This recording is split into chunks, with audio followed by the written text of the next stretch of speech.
Hi, this is Malik from Alternation again. I've been asked several times now to try out this song, More Than Amazing by Lincoln Brewster, and I'm gonna figure this thing out and show you how I came up with whatever he's doing. I know the song's in A. Take a listen to this. So right there you can hear a little bit of like a volume swell, or what I like to call communicating with whales.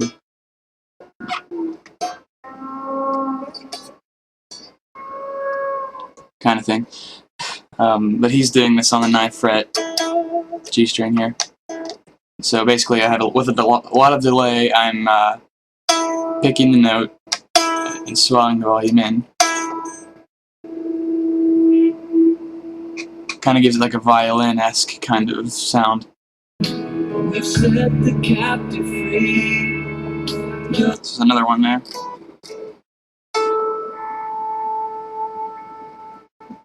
I'm playing that on the 10th fret of the B string.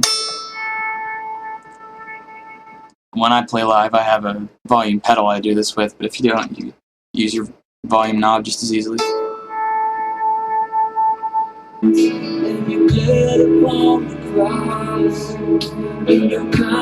So right there, he just did this.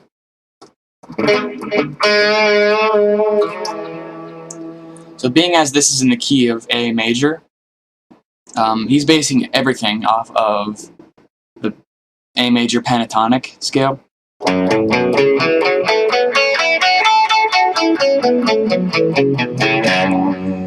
Most guitar players will know that. If you don't know what that is, Google pentatonic scales guitar, and you'll have a bajillion hits. And a quick little rule with that is the second note in that scale is what you want to be on your key there. You want that to be your A. What he just played there was right out of that scale.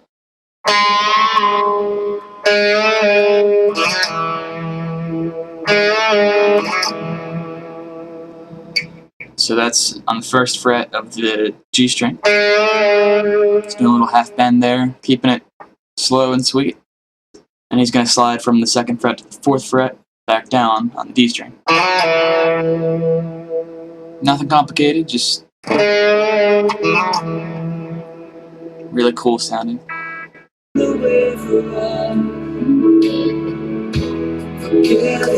So that right there gives you a little bit of the typical Lincoln Brewster bluesy sound.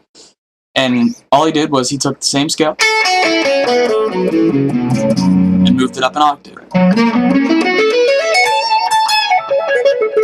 And he's going to be playing a lot of the lead stuff here too.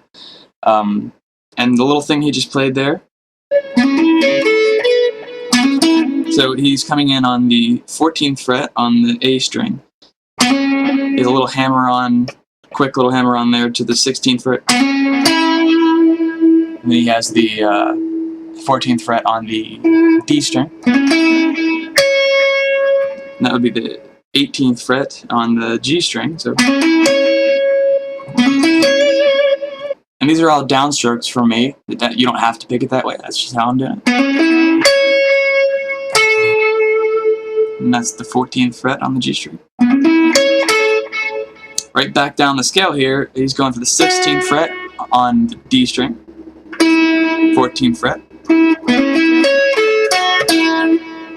and right above that he has the 14th fret slide up to the 16th fret on the G string. So the whole riff.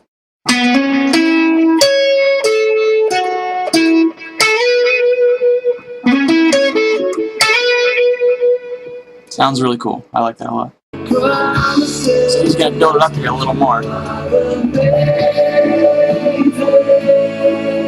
I remember hearing this part. He has a, he's kind of doubling the keyboard here.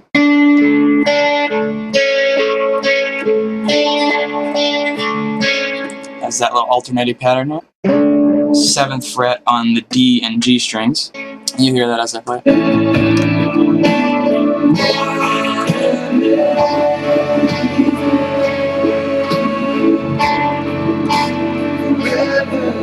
any changes here. Instead of going to the 6th fret, he's going up to the 9th fret.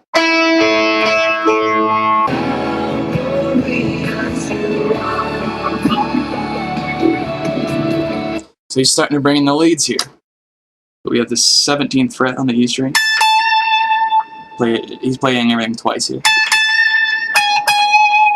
It's the 16th, 14th, 17th on the B, and then he does these two once.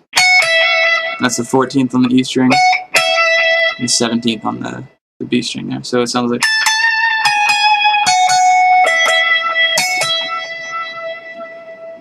So let's move on.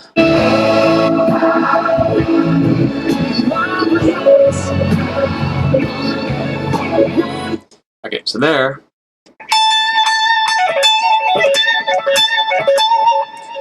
This is where the speed comes in a little more. And as with anything, you want to give every single note its full value. If you practice that enough, what we're doing is the same scale. First 4 notes on the pentatonic there. You have the 17th, pull off down to the 14th, 17th on the B string, 14th fret, and that just loops, so he'll go back up. But it sounds like he's like hesitating a little bit on that 17th fret again when it starts up.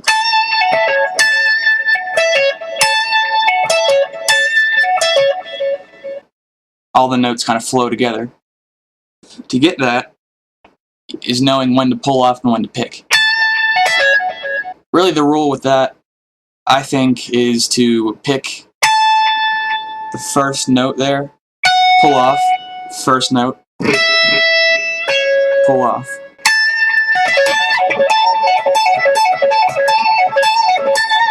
And it's nice that he's hesitating like that because he gives you a second to kind of think and reset. And he goes in for a bend on the 17th instead of hesitating the last time.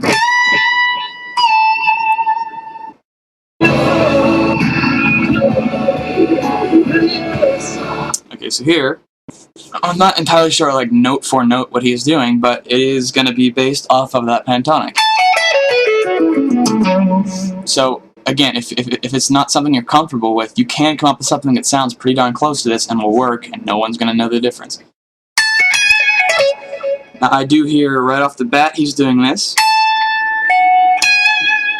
which is going from the 17th, pull off to the 14th, and then it's going to be the 16th fret that time.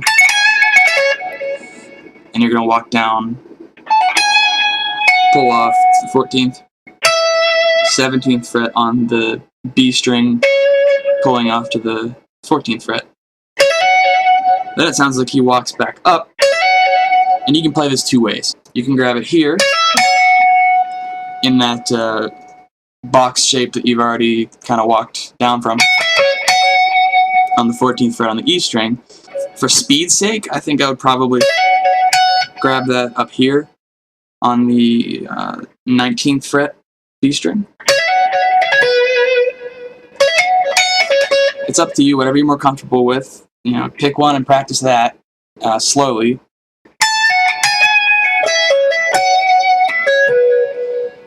He's walking down this pattern,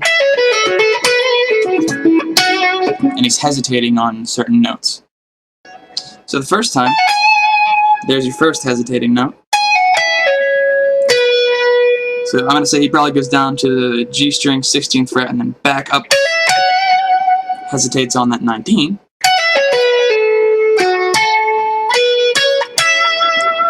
Goes up to the, so he'll walk back down, walk back up to the 17th fret on the B string, and he hesitates there, so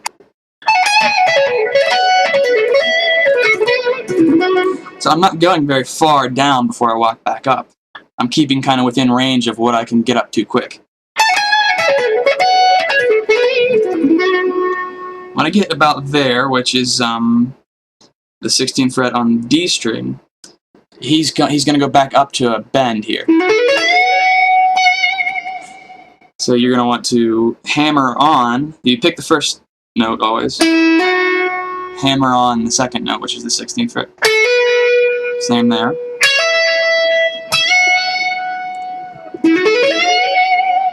So as much as you can get away with hammer on pulling off, you're going to benefit from that for sure.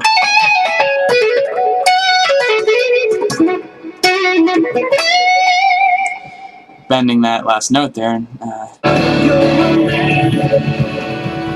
Okay, it's low in the mix, but he's bending up on this 17th fret on the E string.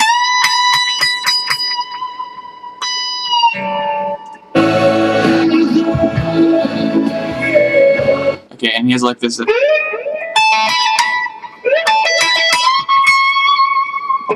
So that he slides into this bar on the 17th fret B and E string.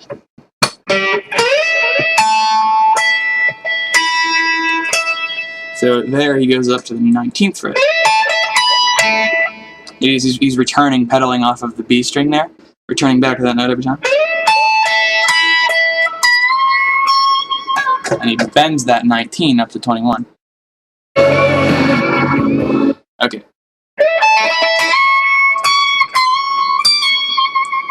Now that's weird to do. So he's on that bend, all in one bend, going another half step, and then back down to where you were already bending. If you're having trouble with that, all you have to do is just use your other finger and add on one note. If you can pull it off, though.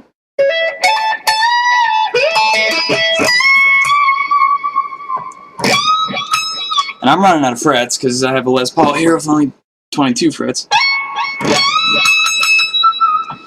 He's bending the 21st fret after that.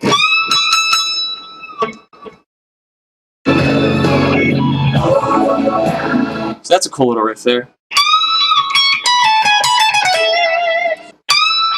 Pull that bend off. You really need to support with your other two fingers here. You need to support that third finger and get up under that with your other fingers to get anywhere close to bending that far. So this is coming from a Locrian scale, actually. A flat Locrian here. For those of theory buffs like me that know what that is. So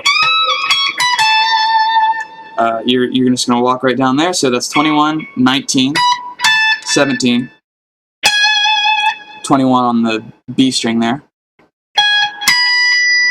And he goes right down to the 19th fret on the E string again, and starts walking back down. So it's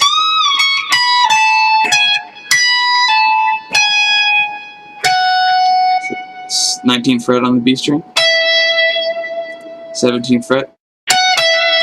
To finish that little riff off, he goes to 19, 17 on the B string.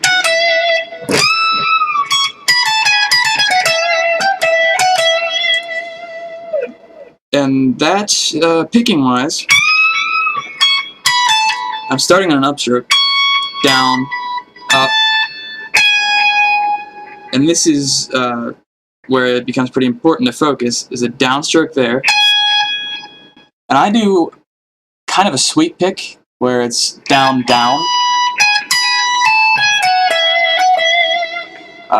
Otherwise, it's strictly alternate picking. If you want to stay strictly alternate picking, it's perfectly fine. A lot of guitar players would encourage that.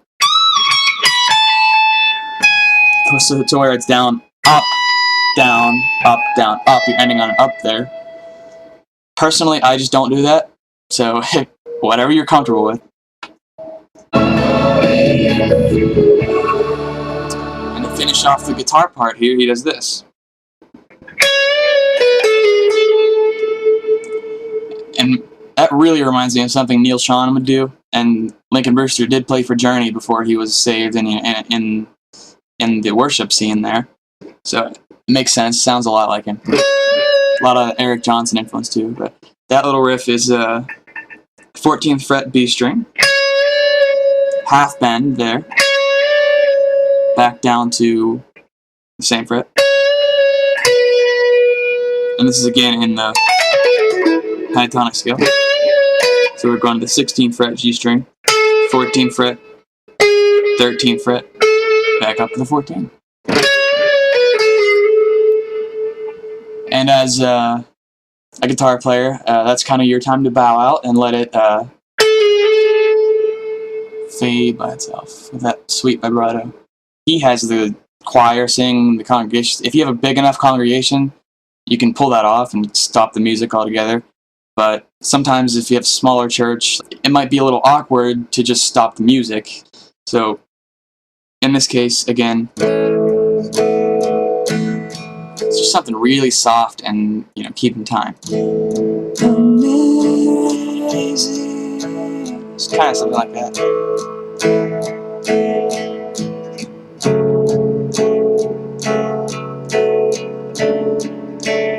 But that's how it's played. So, and if you want to modify that, slow it down, practice it. If you get stuck on anything, like I always say, practice that over and over. So thank you for your time. Thanks for listening. Hopefully this helped a lot of you guys out. This is a simple song, but it's very powerful. So, thanks to Lincoln for putting this out for everybody. I know it was kind of a free project that he wanted to just get out there for worship leaders and for bands and stuff like that. So thanks to him. And as always, if you have any questions, leave them in the comments below, and I'll do my best to get back to you and maybe post a response video. If you got a YouTube account, go ahead, show me how you're doing it. Come up with your own solos. Film your church congregations. Just, have fun with it. I want to see how you guys are doing. So again, thank you. Malik from Alternation. I'll see you next time.